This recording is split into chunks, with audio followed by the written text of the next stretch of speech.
Good afternoon, everybody, and welcome to our weekly webinar. The noonday gun has just gone off in our Cape Town studio. We're thrilled to kick off yet another insightful webinar session. I'm Neil Peterson. I'm the founder and content-in-chief of Real Estate Investor, South Africa's premier real estate content and education platform since 2007. And at REI, we're deeply passionate about serving the South African real estate investor and the South African real estate and business community through our digital platform, rei.co.za, our monthly digital magazine, Real Estate Investor, and REI's virtual webinars and our in-person seminars and conferences. And today I have the pleasure of serving as your host and moderator for our investment webinar. And we're really thrilled to have you join us for this insightful session.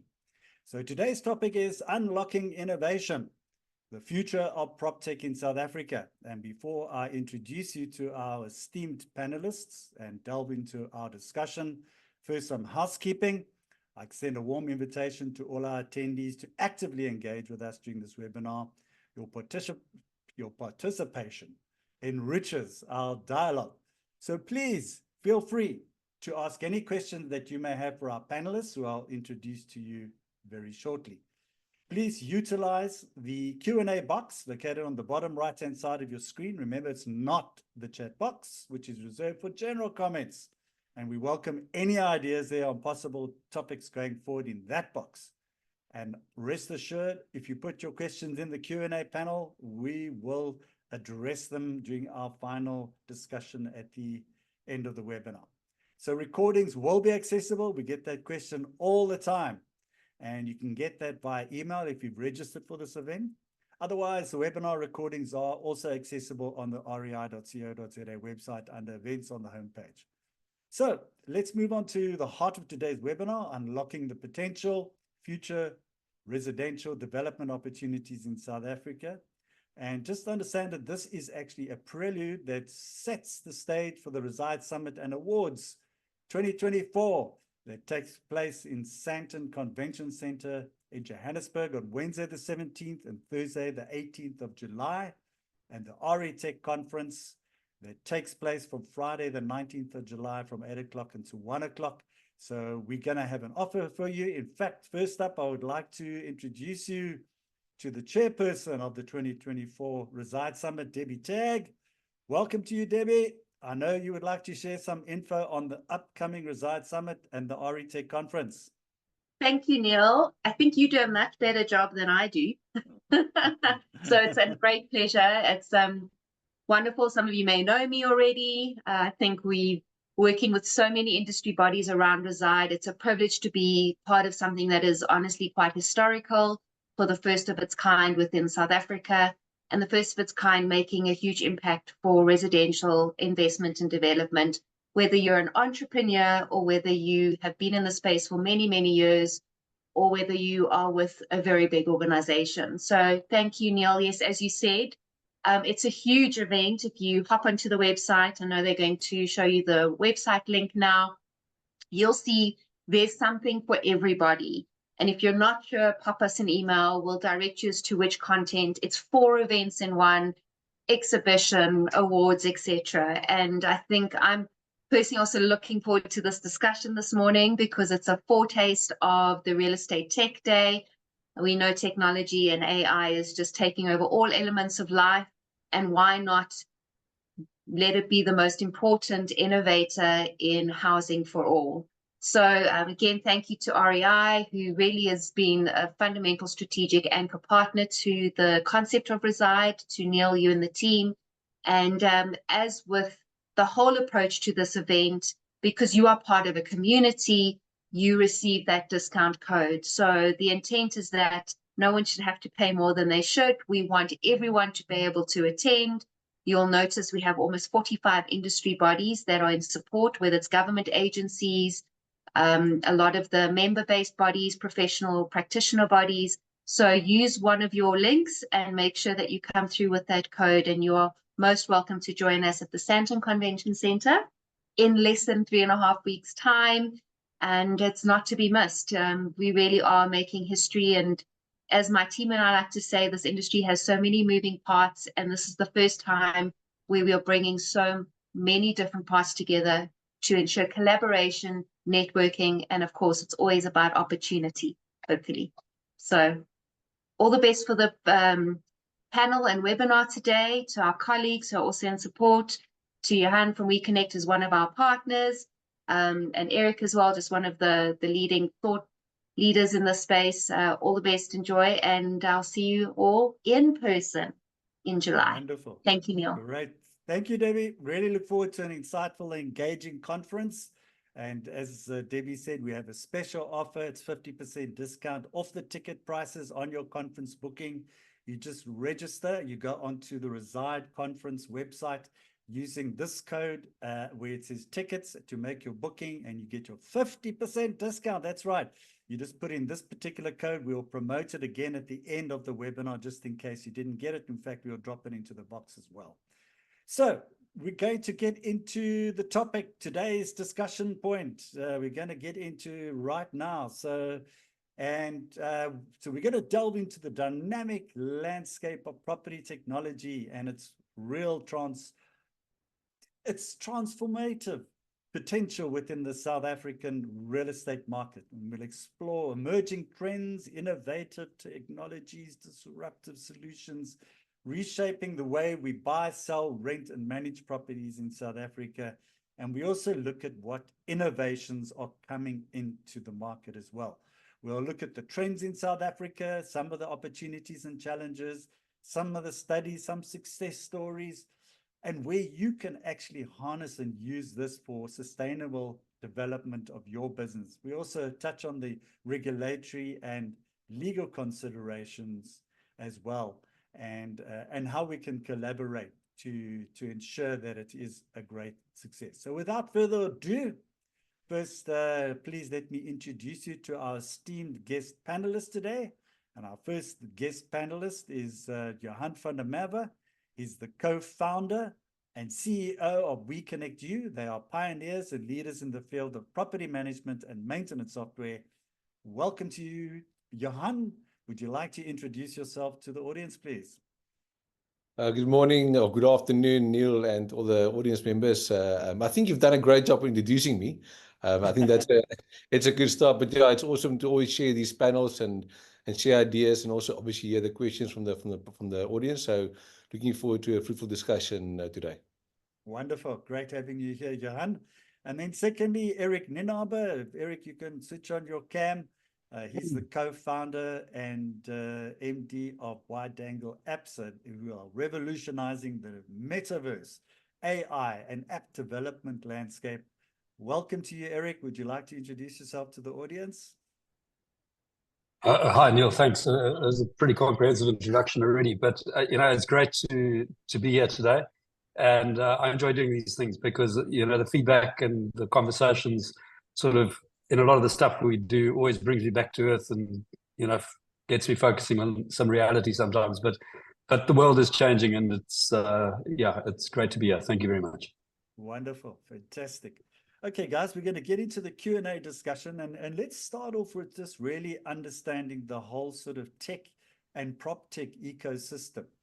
And so, Johan, starting with you, I mean, what do you think defines Proptech in South Africa, and how has its definition evolved over recent years? And maybe you can talk about how it gets integrated into traditional real estate practices and key drivers behind its adoption.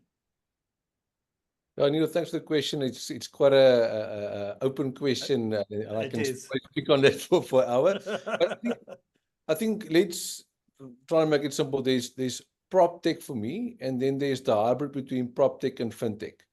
Within the Proptech space, there's almost no workflow currently out in the market that's not getting digitized in some way or format.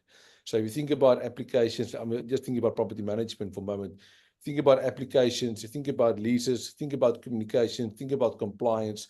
All of these aspects of the daily job of a property manager or a real estate professional is getting in some way or form getting digitized, either through one solution or within a bigger ecosystem of a solution.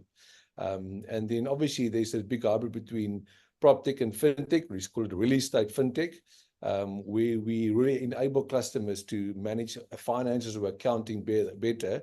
That's integrated with workflow of property management such as well. So that's really the big two areas. There's the cool stuff like AI and, you know, those things. And I think they are a standalone, but how they fit into Proptech and how they integrate, that will probably be a discussion later on today. But yeah, that's the kind of two big areas for us, if we can define it. So there's the finance side, and then there's the Proptech side.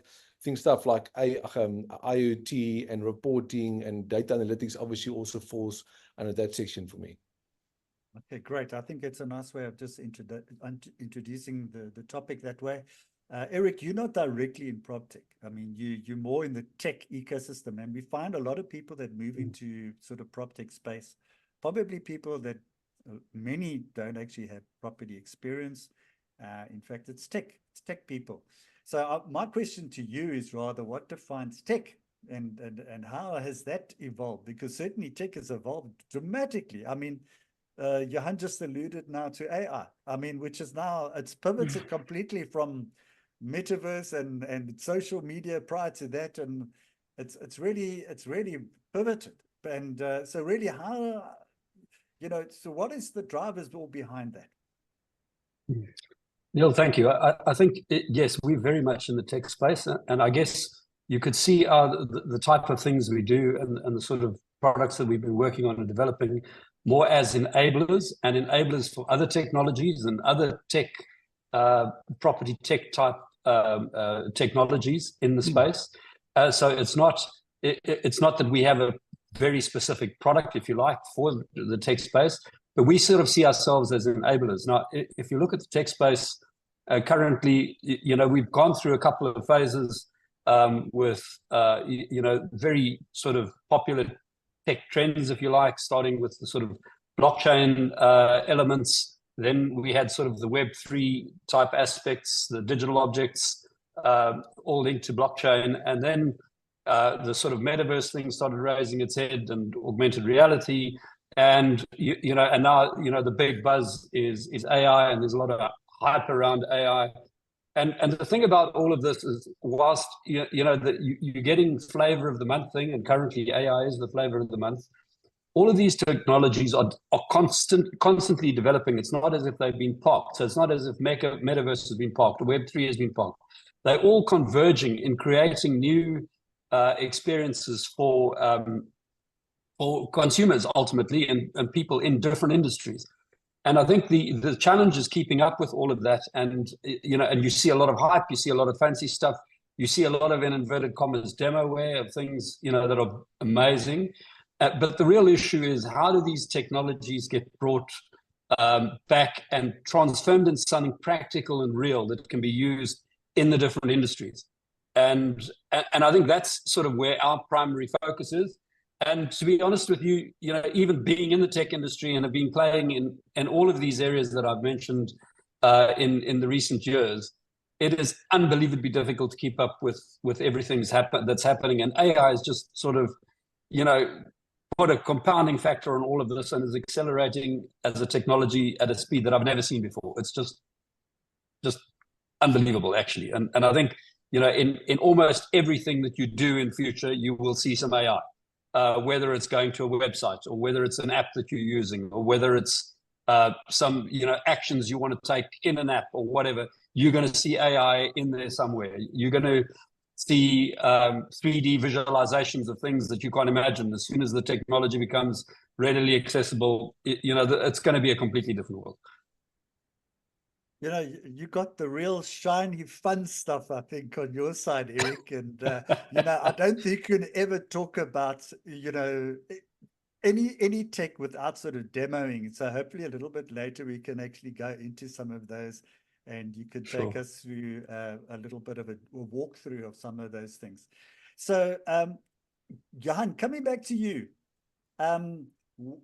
you know, what are the current trends shaping the PropTech landscape in South Africa? So we're getting back to PropTech because, you know, that's you offer a very important solution there, particularly in the property management sector.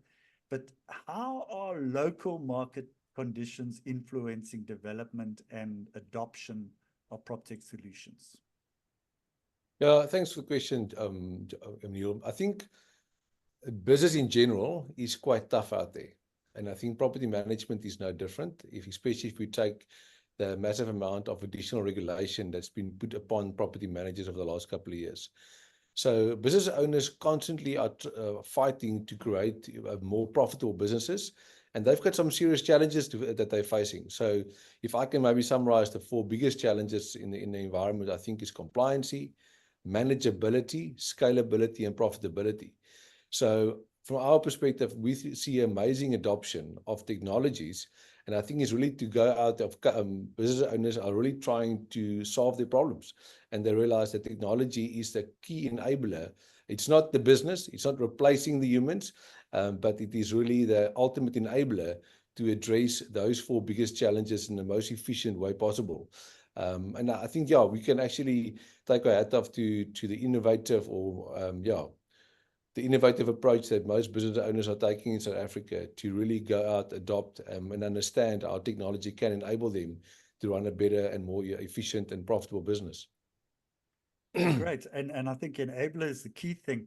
So, Eric, if we look at the product, you mentioned the metaverse, you mentioned AI, and, you know, if we look at tech per se, and if we look at the value add that you bring, and obviously, you know, I've used your product in the metaverse, worked very well. There's great interaction. Maybe you can share just a little bit about, you know, some of the practices that your tech can offer, you know, in terms of, you know, local market from a practical perspective, you know, and those trends that you're seeing where could be implemented. Yeah, sure. Thanks, Neil. I think and maybe I'll start, I'll leave the AI, but just a little bit, and I'll just start with sort of the metaverse aspects. You know, currently, you know, and I often use this example because it's often very difficult to convey why it's important to start thinking about dimensionality in what you do. And you know, currently we deal with 2D websites, and our interactions are 2D. Our websites are all 2D. Now and again, you'll see some, you know, 3D objects in a website that you can rotate and turn around and do something with. And those are all starting points, and you'll see more and more products that are being visualized in these websites and even on web stores in sort of 3D. But with the way the hardware is moving, and we've seen that with Apple Vision Pro and people sitting on airplanes with these headsets on and, you know, turning their environments into different things, the MetaQuest 3 doing similar things. The world is going to move towards a 3D experience type of thing, and a more of an interactive website. And that's what we believe anyway. And the product we've built focuses on enabling people to turn their websites into 3D experiences and 3D environments. And what this allows is, and there are a couple of use cases that come out of that from a practical point of view that, you know, are interesting. One example is the ability to interact with people on your website. So currently people will visit your website, you'll get your Google stats, you'll do that, you'll see there was someone on your website, you'll try and configure the website so that things happen. And you may have some salespeople that are doing direct calls, they're meeting people in a sales office, that type of thing. Where your website becomes interactive, someone actually enters the website and they can have a conversation in that website. If your salesperson is notified that, hey, someone's just entered your website and is walking around looking at, you know, different aspects or different products or different things in your website, you can pop in there and have a chat to them, which is very difficult to do on an existing website. So you can pop in and have a very casual conversation and say, hey, do you, and I'll just use a house, for example. I mean, do you like this house? You know, what is it that you're actually looking for? Maybe you can try and look at this. And you can walk around and have a conversation, and immediately you've got interaction with that person. And you can then also, in the same way, have ways in which they can, you know, contact you, and you can connect with them and get the information and that type of stuff in a website. So that's one example of taking a 3D experience and sort of extending, if you like, your physical presence into the virtual world. And we've had a good example with that with the Africa Tech Week Expo a month or so ago, where we put a 3D website embedded into theirs. And we had a sort of mock-up of the real actual live event. And people came in. And actually, we had someone in our metaverse, and people came in and chatted to them about our product. And were, asking me, can't we have more products actually, doing this? So it was actually a very interesting experience. And almost a third of the people that attended the conference was at some point in that metaverse. In other words, people that are not at the physical event. So it really just extends the reach. So that's just a simple example of that. So I'll stop there, Neil. I hope that answers the question. Absolutely. Because and that's just one example. And it's a really good example because, I think you mentioned interact with people on your website. I think that's key because, the old way of doing things, it's never going to stay the same. It's always going to evolve. And I think we've seen since COVID, people want to, they want that physical interaction. And if there's a way they can talk to a person and not to a bot and actually interact. And I think that's probably one of the advantages of certainly of the metaverse per se, where you can actually interact with people real time, even if it's with your avatar. But certainly, yes, I think so. That's a wonderful example. So coming back to you, Johan, and obviously we're going to start looking at your product again because it's a very important product and it has an important role certainly in property management. As you say, you use those three things: manageability, scalability, profitability. I think there was a fourth one. I'm not quite sure which one it was. Thanks. And it's got to be a sort of a tech enabler. But I think the big thing, the big challenge is, what are those challenges encountered in getting people to use that software, and how can you overcome that? Because there tends to be a little bit of resistance to anything new techy and that kind of thing. So how do we overcome those challenges? Yeah, so if we speak specifically about adoption, I think us as the developers of the products, we have to constantly keep in mind our client. They always joke about, we speak about our clients like as a user, but they are real people. It's a client, and we have to understand that from a development perspective, we have to really build user-friendly solutions. To digitize workflows, to create solutions or products is quite easy, but to create something that's intuitive, that is easy to use, that's critical for us to make sure that customers adopt solutions well. The second thing is we have to understand the customer journey. To implement a new software, let's just take a financial software like our rental asset management solution or our community management solution. It is a big ask for a client to move everything over in 1 month, new platform, potential new bank accounts, new workflows. It's a big task. So it's really important for us as companies to help a customer and really take their hand in a journey to kind of eat the elephant one bite at a time and enable them to build confidence in the workflows and to again walk the journey with them to unlock the full value of a solution. Let's just take customers coming from Excel, and we laugh about it, but it is still widely used out there. It's actually quite surprising. So if a client comes from a platform like Excel or on the accounting side, or a customer comes from a clipboard for inspections or maintenance management, it's a massive transformation for them to come onto a fully fledged bank integrated accounting platform and or inspection and maintenance management solution for inspection and maintenance management. So to walk them through the journey of adoption and really have we call it customer success journey with them, it's critical to really enable them to build confidence in the functionality and over time unlock the most value for them from a user perspective. Yeah. Okay, wonderful. I think it's and I'm really sort of delving into this because it is a major thing to switch over, to get people to change their habits. And I think, Eric, it must be even more tougher, when we get to new tech stuff, because you're leading the sort of the tech change on your side. And now if Johan is struggling to get people to move from Excel and clipboards to sort of a digital, how do we get people to get them into the metaverse? And there is a connotation that metaverse is associated with gamers, and it's for young people up to 25 years old, and it's not for anybody else. how do you overcome those kind of challenges in getting people to utilize the tech to see that there's real value, that there's absolute real value? And I think you did describe it. You touched on it with those 3D websites. Maybe just share that with us. I think, Neil, adoption is a challenge, and I I hear what Johan is saying, and with most apps, that is what the issue is. And one of the things that, and it's part of what's driven the AI product we've developed, which is called WebWeaver, is trying to ease that entry point into new technologies. And AI will be able to handle that very well. And I'll be able to maybe just show you an example shortly. But, as an example, you come into a metaverse and they're like buttons, and what do I press, and how do I move, and what do I do?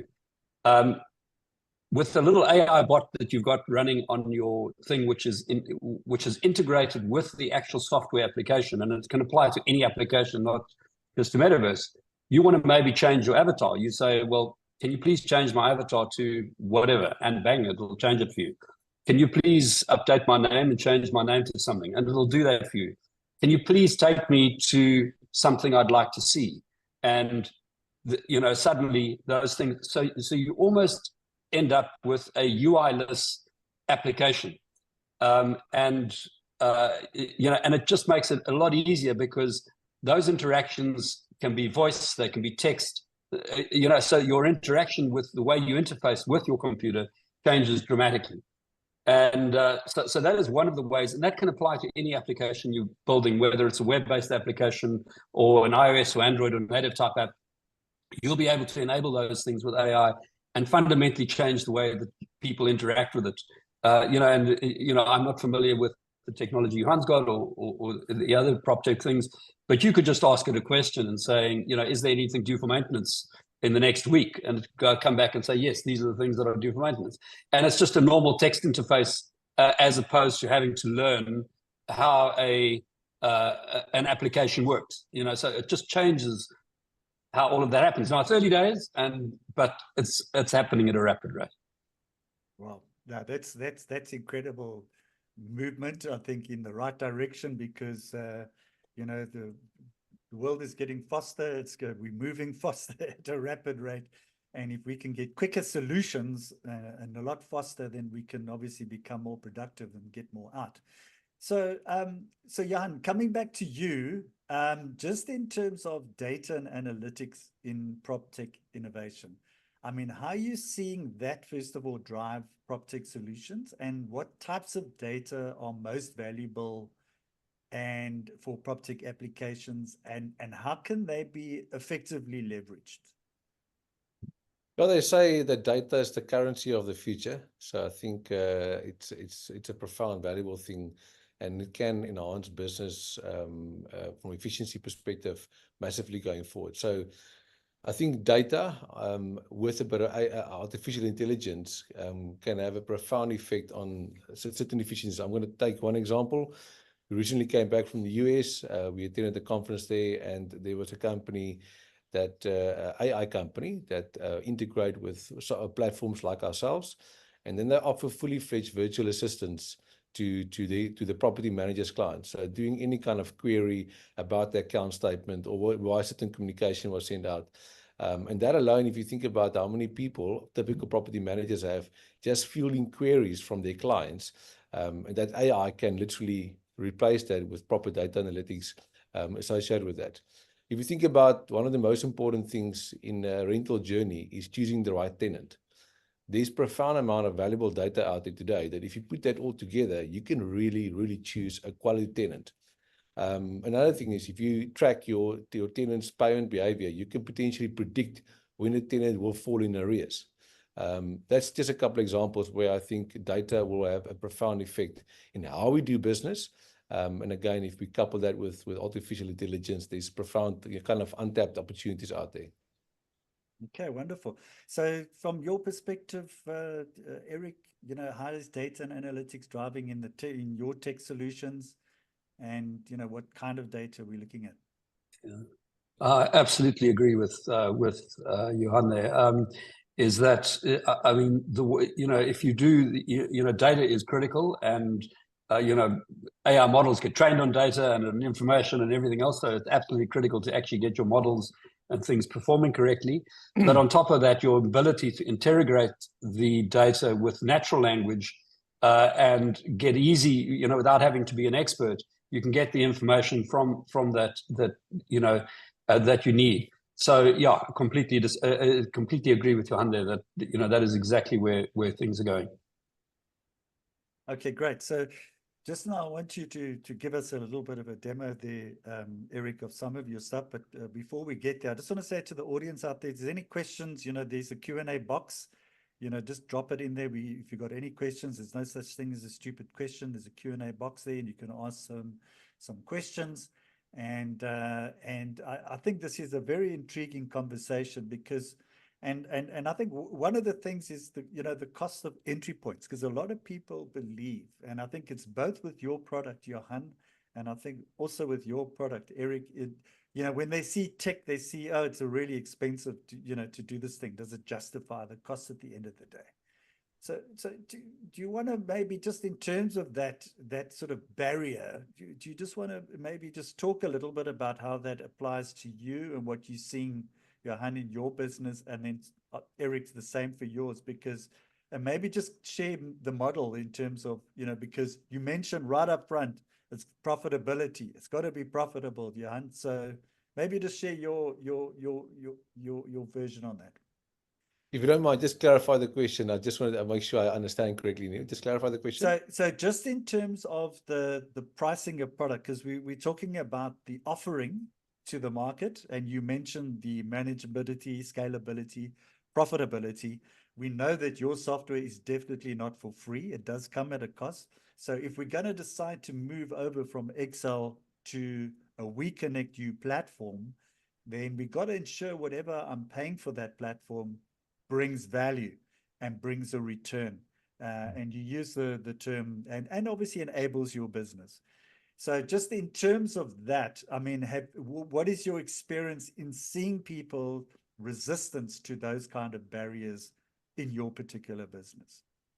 Yeah, for us, it's a great topic to talk about because we were the client first. We were property managers ourselves.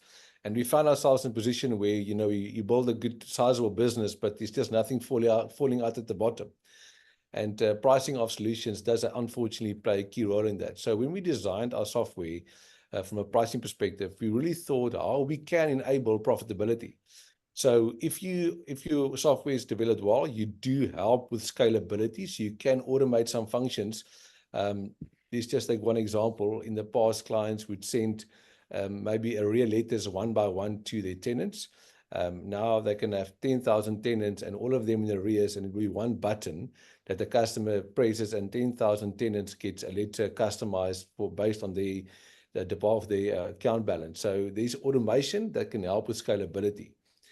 But there's also helping customers to unlock certain profit pools within their environment to actually get some more revenue in. But then lastly, the pricing of how we price our solutions is critically important. So when we designed it, we said, typically there, I want to say, were two kind of models in the market. One model is you pay as you transact, and the other model is user-based. And both has got their validity, but we didn't find that as the ultimate model to enable our customer profitability as they grow on our software. So we've gone for an asset-based pricing model, and as you scale, the price per asset becomes less and less. So in principle, you are guaranteed as you grow that the profitability of your business based on our costs will increase over time. And that's really been received quite well in the market. And yes, we're not for free, but I think customers have seen profound value in really adopting our solutions well. And as we enable them to grow slightly faster than, I would say, a conventional client, they can see the profitability over time. Wonderful. I think good explanation there, Johan. And I think nothing should be for free. They're getting value. They just got to adopt it, implement it, and use it. I think that's really what it comes down to. And I mean, that's been my experience with tech. So I'm going to sort of relay the same question into your business there, Eric, because you've built platforms where very different business models, one very high end and one sort of entry level end. And maybe just talk a little bit about that in terms of your platform and that pricing model and the resistance to that, or non-resistance or adoption onto that. Yes. Yeah, I think, Neil, the key thing, and I think, as Johan has also been saying, is the key thing is value. And when it comes to business, what is the value you're going to get out of it? If I'm spending $10, what's my return on that $10 that I'm spending going to be? And the nature of our product, our metaverse thing, trying to enable the web is, websites are typically something that everybody have got. And we've sort of taken an approach where it needs to be affordable if you're going to add a metaverse to your website. And and then typically, you'll build a website, you'll run it, you'll operate it, and you don't want that to be a huge burden or a huge cost on your thing. So from a metaverse point of view, because we're focusing very specifically on enabling websites to be dimensional, we've gone with a very low pricing model. So we believe it's low. I mean, it's a $6 a month subscription to get your metaverse and to be able to edit and modify it. It's free if you just download one of the templates and implement that. But and the idea is that everybody can actually employ that. There's a affiliate program and some discounting structures. But the real thing for us is we wanting people to adopt websites, and because the value is not that obvious right now for people, because just because of the nature of the product and the fact that it's sort of positioned a little bit in the future, and it's often hard to see the value. We just want as many people to adopt the product as possible. So it's a very low pricing model. There are other platforms that do metaverse stuff, which are significantly more expensive, and the entry points are really high. But they're also typically targeted. So, it depends on what the product's targeted to. So, some of these platforms, and one of the other ones we've built for a client overseas, they want to have thousands of people in a world at any one point in time engaging in a similar way to what we're doing on Zoom here, but allowing networking and everything else. So everything's built around that. So it's got a lot of server infrastructure. The cost base is a little higher, and that drives obviously also drives the pricing in terms of what are you getting from that. But ultimately, whatever you do, it needs to add value. And I think when you start overlaying AI on this, AI is expensive in the sense of running servers and getting all of that stuff done.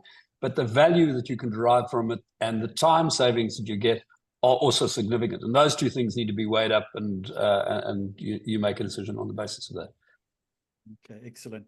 Okay, what I'm going to ask you, Eric, I'm going to ask a question with Johan, and then after that, just about the future, in terms of the future outlook, the predictions, sort of in the Proptech sector. I'm going to ask, and you can maybe just give us a little brief demo there, Eric, because I'd love to see. Okay. I know the audience would love to see a picture tells 1,000 words, and so coming back to you, Johan, and I think Eric mentioned, this is an opportunity. You got salespeople, you're driving a business narrative, you're growing business, you're looking for new and different ways. You mentioned it's tough out there.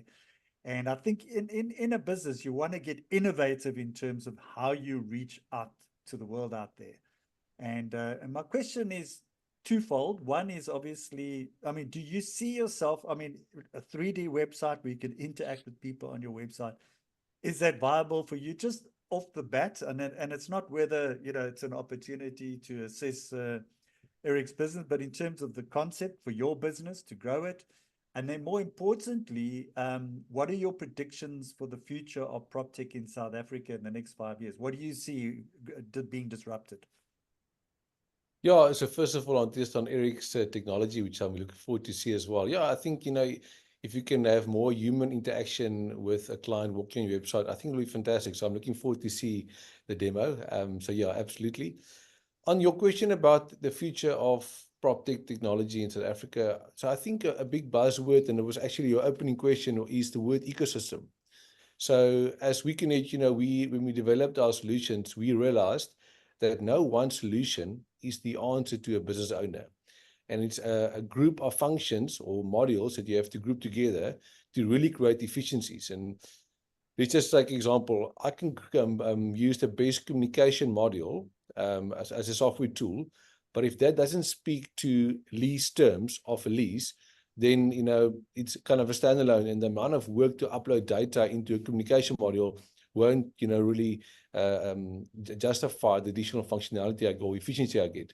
So ecosystem for us is, I think, a big thing. So how solutions speak to each other, or how a solution grow their functionality to provide a core ecosystem for a client to be able to function effectively. Let me take a rentals maybe as an example. The rental journey starts by, you know, you get a mandate to rent. So you got to list it in some way and get it out to the marketing portals. Then you get applications in. Then you've got to do a compliance check. Then you've got to do a compliance check and a credit check. Then you've got to do a lease. You've got to start doing accounting. You've got to communicate. You've got to report. You've got to do inspections and maintenance management. You've got to collect money now and again. All those functions in the past was kind of standalone functionalities. Today, you can get this ecosystem. Maybe a different solutions talking to each other or with under one roof. It's typically something we strive to achieve. And I think that is something that we can see in the future. And we've already seen, you know, different companies buying each other up to develop an ecosystem if they haven't developed it themselves. And I think that is something that we see, because in that, I think the ultimate efficiencies lies. Wonderful. No, thanks for that, Johan. So Eric, yeah, some good info there for you in terms of your product. I'm going to hand over to you to maybe take us through, you know, that thinking, but also to give us a demo as well. Just show us the metaverse and also the 3D website and how we can move around. Yeah, no, I'll do that. Neil, just one comment, and I think the comment about ecosystem is extremely important, and I think you know, and it's something we've tried to do with our metaverse application as well, is that the thing has been built in such a way that it's completely open.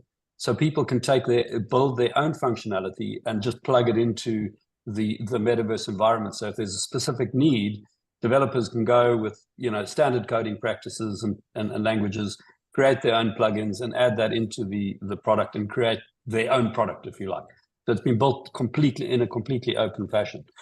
So let me quickly just share my screen here quickly and try and find just want to find the right ones here. I'll start just here.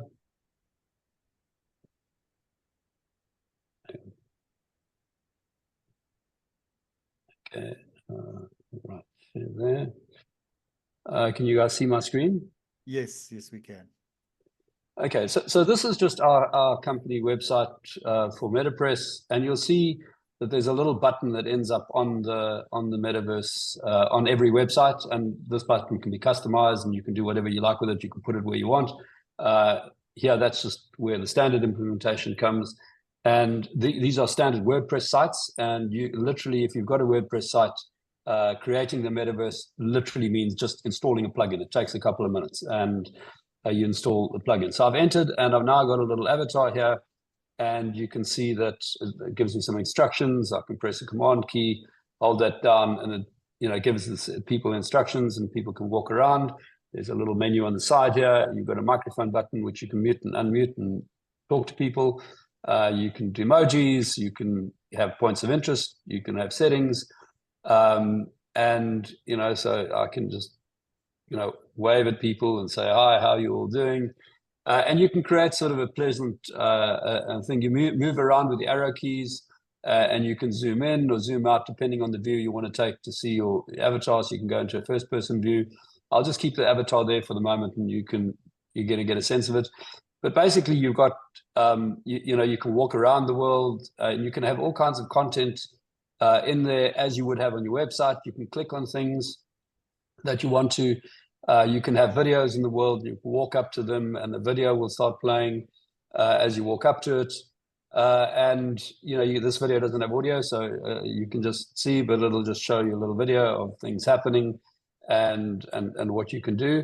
And then we have portals that, and the whole idea around this is that you create this network, this one big metaverse, where you know, you can connect to any other metaverse, that's on a website anywhere. So I'll just pop in here quickly just to show you an example how this could work. And this is set up with WooCommerce. You know, I pop in there into the portal. It takes me through to a shop, and you know, so once I'm in the shop, I can move around in the same way as I can run around. And, you know, if you had a WooCommerce shop, for example, all your product listings would automatically appear in these content slots that you've got, or you can customize them if you want them. So you could go to any of these slots and I could click on there and it'll just pop up something and I can go and I can say, add it to my cart, and I can literally buy it from the website. Or I could have some 3D models of my products in here.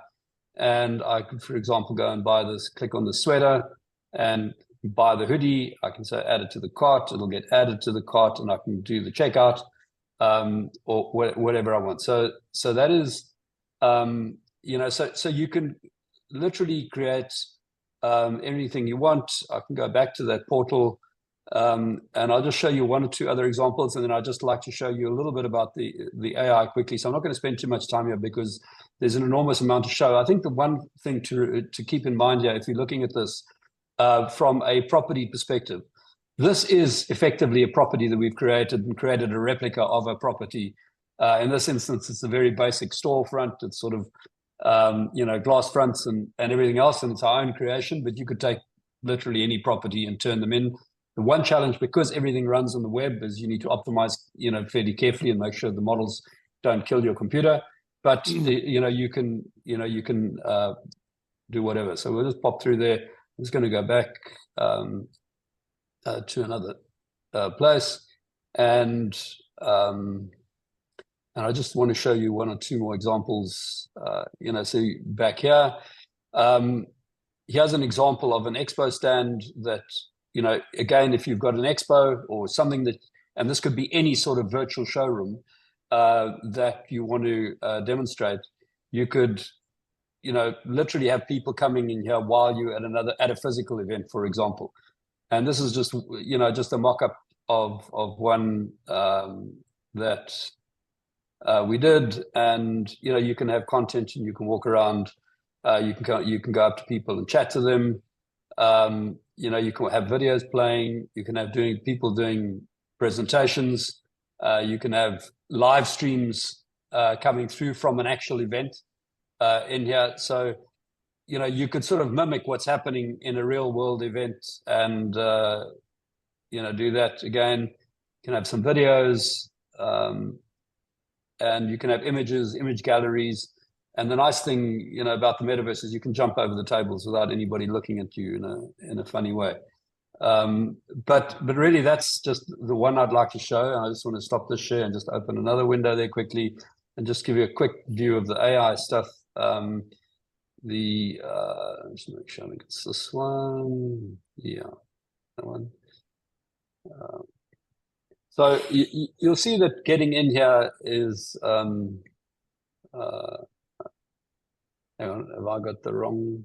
Oh, sorry, I'm not sharing this the wrong screen. Sorry, excuse me.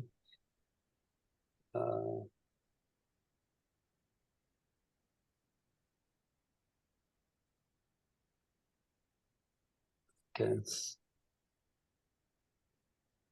What are you guys seeing on the screen right now? Okay, so it's obviously, it says the closed metaverse. There's a little button on the top, bottom rather. It says 20 score on the right. And these. Okay, and is it like can you see a little thing at the bottom here? A little sort of chatbot type thing? Yes. Okay, so that's the one. So it's sort of somehow kept the other screen going there for some reason as well. So what I wanted to do, Jay, is just show you the sort of, you know, the whole idea around something making it easier to interface. I could come into this and it could be quite bewildering if you're not familiar with the metaverse or what to do, what have you. If you clicked on this, you know, on the sort of AI chatbot, you could say, hi, what can I do here?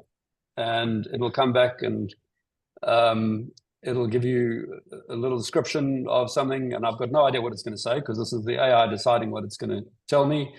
And it's telling me all about MetaPress now. And I can say, I would like to change my avatar. Could you give me something that is more fun. And you can see he's now given me a real fun avatar. It's just decided ballooning, and the AI decided this. This was, not me doing this. So he has a little fun avatar that you could use. And then, just to show you again, if you typically interact with these things in menus. So my name here is Eric. So I could say, change my name to Joe Cool. And now I don't need to know what's happening in any of the menus. It'll go, it'll say my name. So it's just checked, did it change my name? Yes, it has changed my name to Joe Cool. I could say, can you send up some fun emojis? And it'll hopefully send up some fun emojis, and there we go. So, so I think the point I'm making is, you can ask it to take you to places, to go and have a look at videos. You can ask it to take you to some other people that are in the world.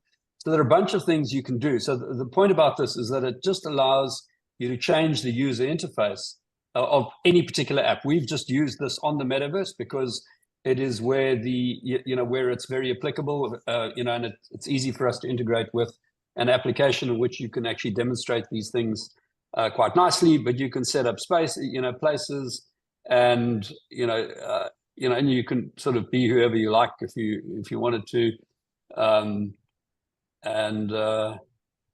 so that's really, Neil. It's a very brief demo. I mean, if Yes. anybody wants to see more, I'm always happy to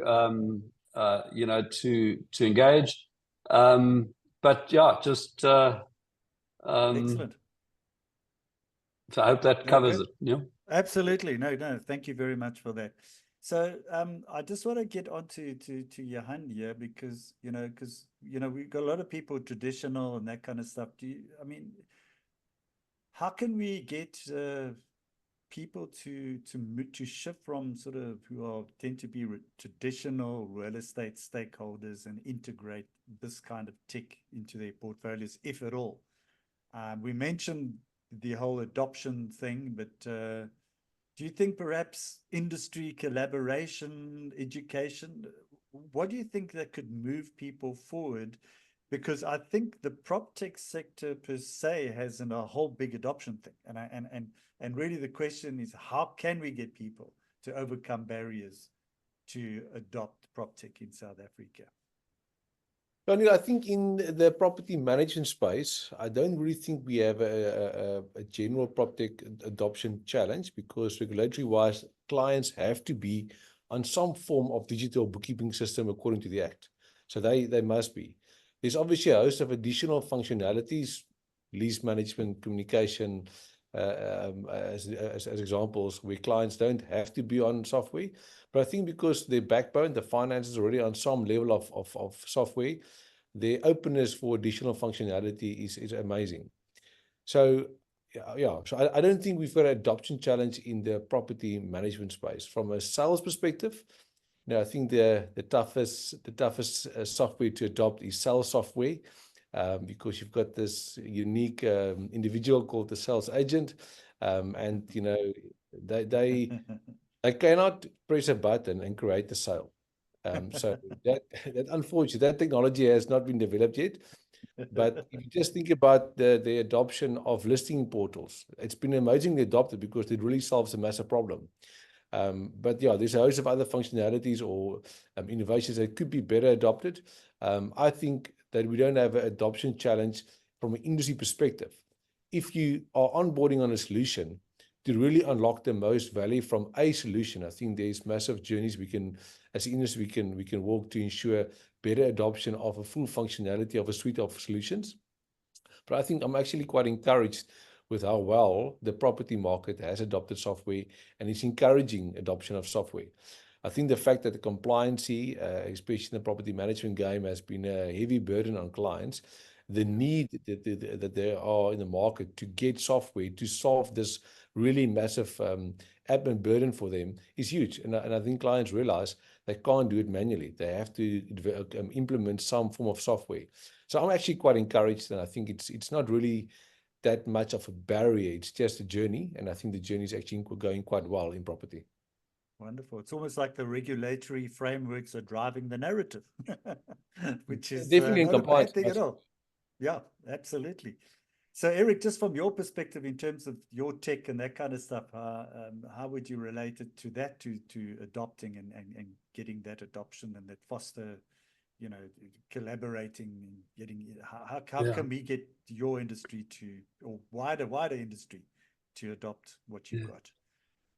I think, Neil, the key thing for us is demonstrating use cases, because and there is a, you know, when it comes to metaverse, you touched on it earlier in the thing, and it's the feedback I've received talking to a lot of people just generally about metaverse, is it is generally seen as, you know, this game, and it's Mark Zuckerberg playing table tennis, and you know, in a world and things like that, and it's sort of very much sort of in this gaming type space and gaming mindset. And you know, there hasn't been the move where you've seen that many practical applications of metaverse technology where you actually can see a business benefit, either by talking to clients or engaging and networking with people, and, you know, building your sales pipeline and doing those sorts of things. We haven't really seen that yet, and that's really our mission, is to actually try and make the metaverse practical, and that's, you know, where we're focusing. And we've got use cases coming up. We're busy talking to some wine estates that are looking at using the product, some you know, some other businesses that are looking at creating virtual showcases and things like that. So that'll come. I mean, our product's only a few months old and just been released, so we're hoping, you know, but it is a challenge, just simply because of the perception of what the metaverse is, and I think that is quite a big barrier for us to overcome. So, gents, I can't believe where the time just disappeared. I mean, we only got 3 minutes to go. So, and obviously, just for the audience out there, you've been hanging on for a while. You've been very diligent.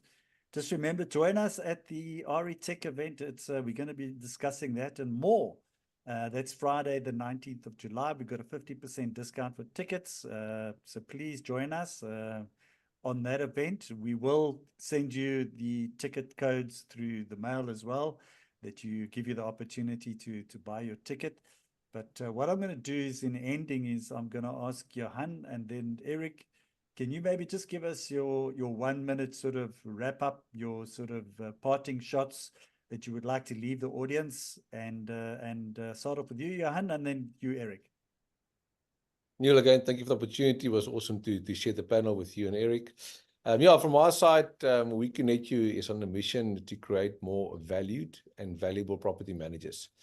We've got the ecosystem of our 3 solutions: our community management solution, looking after body corporate and HOA management; our rental asset management, that's looking after rental portfolio management for both residential and commercial; and then obviously Red Rapid, our inspection and maintenance management solution. And yeah, and I really, you know, we love what we do. We love our client, and we love solving their biggest challenges. So for those of you who haven't spoken to us, please reach out. We love partnering. We love becoming part of your business, not supplying to your business, and helping you to solve your biggest challenges. Wonderful. Great having you. CEO and co-founder of We Connect You, that's Johan van der Merwe. And Eric, if you can give us your final wrap, please. Yeah, I think the one of the challenges for businesses and developers generally is the rapid rate of change of technology, the challenges in making the right choices in terms of technology, and I think that from our point of view, we've got obviously a metaverse product which we're trying to establish and start showing the value of 3D interactions and that type of thing. So if anybody's interested in a 3D website, they're welcome to reach out to me. I think the other bit is the AI side of things, where we're trying to again create a practical interface for people with their websites. They can enable their website with AI and their applications and what have you. with an AI solution, and that is what we're trying to do. So yeah, it's a challenging space. It's whizzing around, and all I can really say is a sort of general philosophical comment is make sure you embrace AI and use it as much as you can, because and learn it. You learn about all the pitfalls as well, but embrace it and get on the journey and the train that's going. So yeah, Wonderful. I think that's it from me, Neil. And so from my side, thank you very much for having me on the panel. I really appreciate it. Absolute pleasure. And it's not the last you're going to see of Eric and Johan. It's Eric Ninaba. He's also the co-founder and MD or CEO of Wide Angle Apps. And so the 19th of July, please join us at the Sandton Convention Center. You got a 50% discount. Come on, guys, see you there. We're going to go in great depth into this whole Proptech and tech thing. And so thank you once again, gentlemen. I think that was fantastic. It was really a great discussion. And just before we close, I just want to remind our audience of our next webinar and events coming up. Next Thursday, join us for our regular Thursday slot at 12 o'clock. We move to part 3 of the Reside Summit for InvestorCon, Unlocking Profit, Mastering Residential Investment Strategies in South Africa's booming market. Yes, it is. It is. We're going to see it boom, guys. And speak to Johan. He's seeing all the orders come in very, very quickly. All right. So to register, you can either go to the rei.co.za website, or you can also go, you can just drop Cheeky, if you can just drop the link also into the box as well. Appreciate that. And then, of course, the Reside Summit, as I said, it runs from Wednesday the 17th to Friday the 19th. So it's literally 3.5. It's actually 3.5 days, actually from the Tuesday. We've also got the municipalities there. Remember, there's a code. It's A+ REI 2024. A+, it's a capital A, all in caps, A+ REI 2020, and you get 50% discount. So to our audience, we appreciate your active participation, your engagement. We hope you not only gain knowledge, but you will act on this very important initiative. Well, there's lots of initiatives going in tech, and I encourage you all to reach out to any one of the panelists today, even by ourselves. It's very, if you want to get into that space, now's the time. And until next time, I'd just like to say, stay informed, stay proactive. May your ventures in the world of real estate be fruitful and tech be fulfilling. This is Neil Peterson and Eric Ninaba and Johan van der Merwe signing out. Take care and goodbye until next week. Thank you, everybody. See you again. Thanks.